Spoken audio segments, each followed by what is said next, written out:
Nung pumunta akong school, nakita ko mga classmates ko.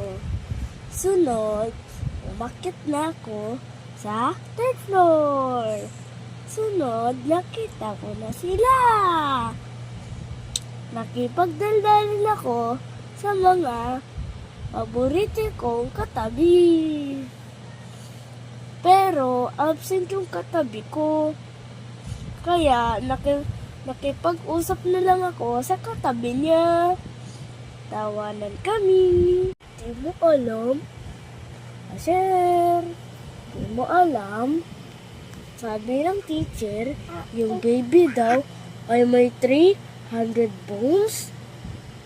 Tsaka yung mami mo, 206 lang. Ang dami mo naman buto ah. Dami mong buto. Alo, dami mong buto. Hindi mo nga sila makikita kasi nasa loob yun. Okay?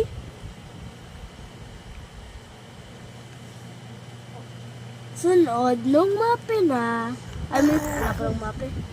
nung Pilipino na, nagtatagalog teacher ko. Kasi Pilipino nga. Walang English kasi yung subject Pilipino nga ni. Sunod, sabi ng teacher ko, gumawa daw ng pangungusap gamit ang padiwa. Guess mo kung ilan nakuha ko? 0.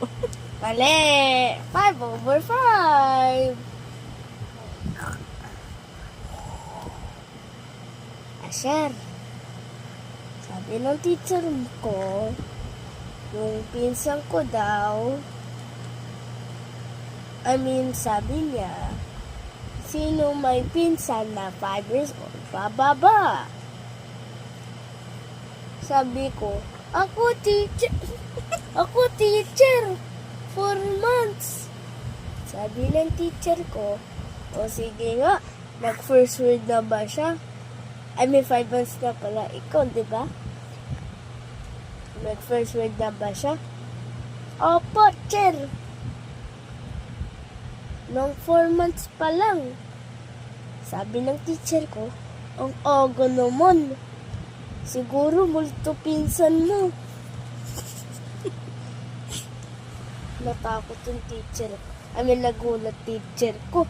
Sabi niya, 10% lang daw na makakuha. Na magsalita ang baby sa 4 months.